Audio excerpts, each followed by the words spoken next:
नमस्कार, बहुत स्वागत है आपका।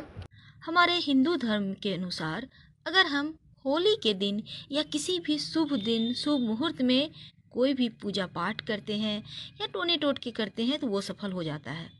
और अभी होली का समय है, इस समय तो आप जो भी करेंगे उसका 100 नहीं 200% आपको फायदे मिलेंगे। पान के पत्तों का अलग महत्व है और बिना पान के पत्ते के तो हमारी पूजा भी सफल नहीं होती। और आपको तो पता ही है कि पान के पत्ते का सामने का हिस्सा, डंठल वाले हिस्सा, इन सभी चीज़ों को खाने से दरिद्रता आती है। इसलिए तो आपने देखा होगा पान की दुकान में सभी कट करके फेंक देते हैं। चलिए हम बात कर रहे हैं जीवन में सुख समृद्धि और शांति के लिए आप पान के पत्तों का क्या उपाय करें। दोस्तों, इस बार की होली खास है, इस बार होली है और हम बात कर रहे हैं पान के पत्ते की, टोटके की।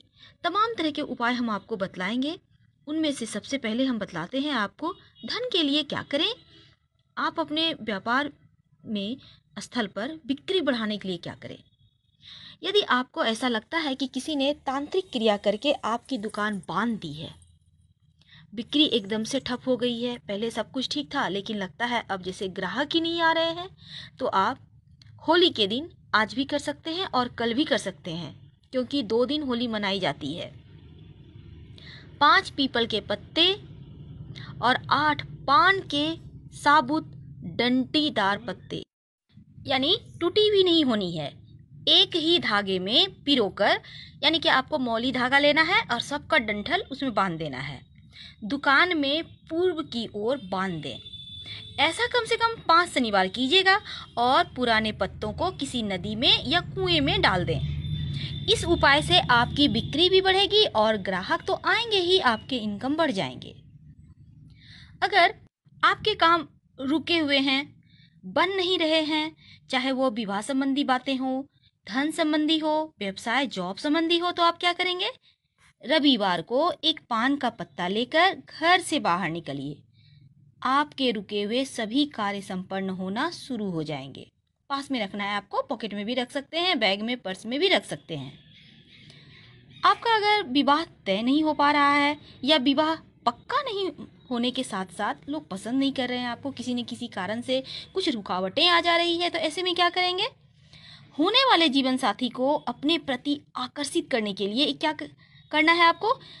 पान के पत्ते की जड़, पान के पत्ते की जड़ आपको मिल जाएंगे, आप किसी से मंगवा सकते हैं। उसको थोड़े से पानी के सहारे घिस लें और इसका प्रतीकात्मक रूप से तिलक करें खुद को कपार में, यानी ललाट पर।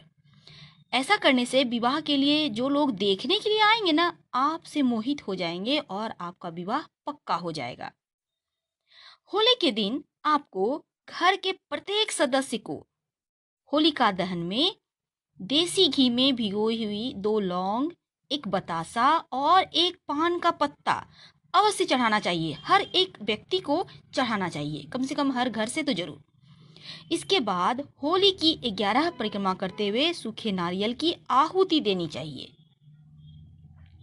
इससे घर में सुख और समृद्धि बढ़ती है और हर तरह के कष्ट भी दूर हो जाते हैं। आप इस बार करके देखिएगा।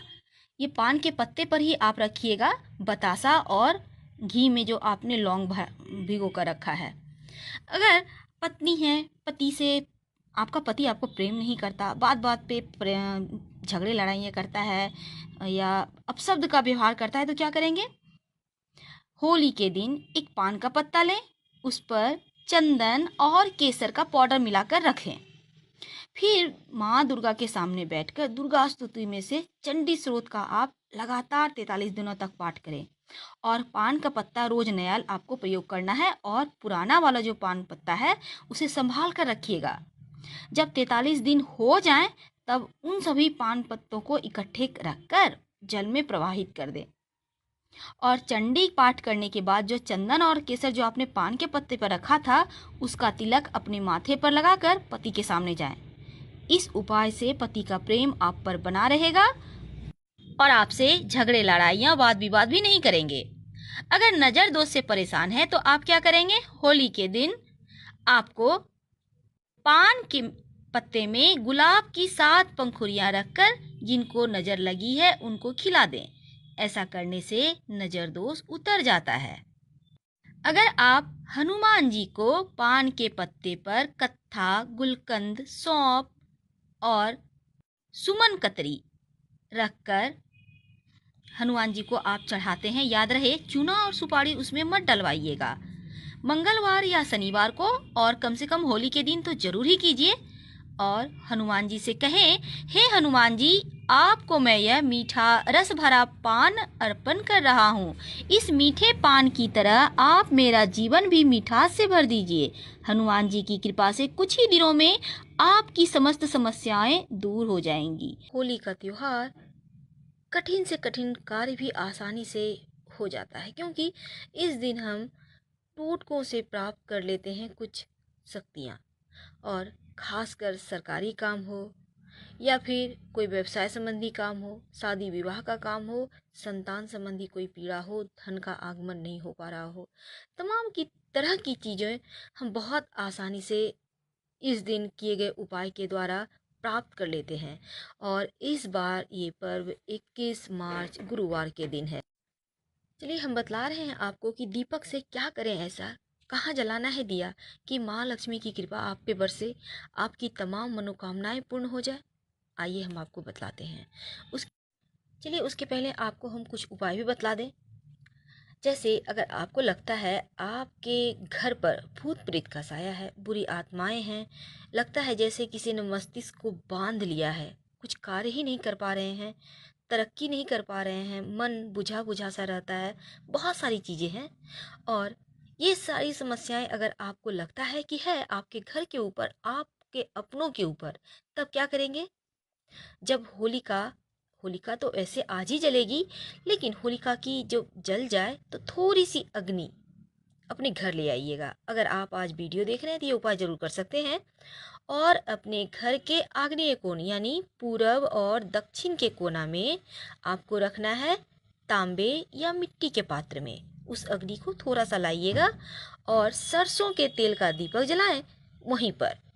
इस उपाय से आपके जीवन की तमाम परेशानियां दूर हो जाएंगी। दोस्तों, धन हानि से बचने के लिए आप क्या उपाय करेंगे? होली के दिन घर के मुख्य द्वार पर गुलाल छिड़के और दो मुखी दीपक, गुलाल नीचे डालिए, फिर ऊपर से आप दो मुखी दीपक जलाइए। अब दो मुखी दीपक कैसे जलाएंगे? एक बातियां होंगी और उसके दोनों सिरे जलेंगे, इसे दो मुखी दीपक कहते हैं। दीपक जलाते समय धन हानि से बचने की आप मन ही मन कामना जरूर कीजिएगा।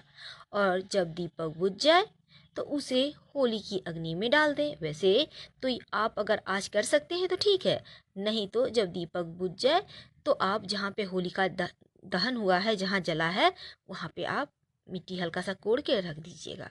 ये कार्य श्रद्धापूर्वक कीजिएगा, धन हानि नहीं होगी। जो भी पैसा कमाएंगे वो आपकी बचत होगी, बरकत होगी। दोस्तों, एक और काम करना है। होली की रात में पीपल वृक्ष के नीचे एक दिया जरूर जलाइएगा। याद रहे आपको पीपल के वृक्ष को छूना नहीं है, क्योंकि रात के समय किसी भी वृक्ष को नहीं छूना चाहिए, वो भी सो रहे होते हैं। आप वहाँ पर घी का दीपक जलाकर चले आइएगा। ऐसा करने से माँ लक्ष्मी की कृपा तो बरसेगी ही, साथ ही साथ शनिदेव की भी कृपा बरसेगी। ये आप कल यानी होली के दिन कीजिएगा और आपके जीवन में तमाम जो परेशानियां हैं उसका अंत होगा। आप घी का दीपक मिट्टी के ही दीपक में जलाइएगा, घी डालकर। अगर आपके घर में मौली धागा है जिसका कलावा बांधते हैं तो अति उत्तम है, बाती उसी की बनाइए कट करके, या फिर नहीं है तो कोई बात नहीं, रुई की बाती बनाइएगा। दो बातियां होंगी क्रॉस करती हुई, लेकिन एक ही सिरा जलेगा, इस बात का ध्यान रखिएगा। और दीपक जलाइएगा तो कभी भी डायरेक्ट ज़मीन में दीपक मत रखिएगा, वरना आपको पूरे फल नहीं मिलेंगे। दीपक के नीचे हमेशा या तो पुष्प रखें, अक्षत रखें, या फिर किसी पत्ते या दोने पर प्लेट में दीपक जलाइए। साथ ही आप अपने घर में तुलसी जी के पास भी शाम में दीपक जलाइए। माँ लक्ष्मी का निवास तो वहीं पे है। और तुलसी जी के पास जब दीपक जलाएंगे तो वहाँ अक्षत नहीं रखेंगे दीपक के नीचे, बल्कि पुष्प की पंखुड़ी या किसी पत्ते या दोने में जलाइएगा। इस बात का ध्यान रखिएगा, क्योंकि भगवान विष्णु को चावल अर्पित नहीं किया जाता और माँ लक्ष्मी के साथ भगवान विष्णु रहते हैं तुलसी जी के पास। तो इस तरह से शालिग्राम भगवान को भी प्रणाम कीजिएगा। हम फिर मिलेंगे किसी नए टॉपिक के साथ। अगर वीडियो पसंद आए तो लाइक और सब्सक्राइब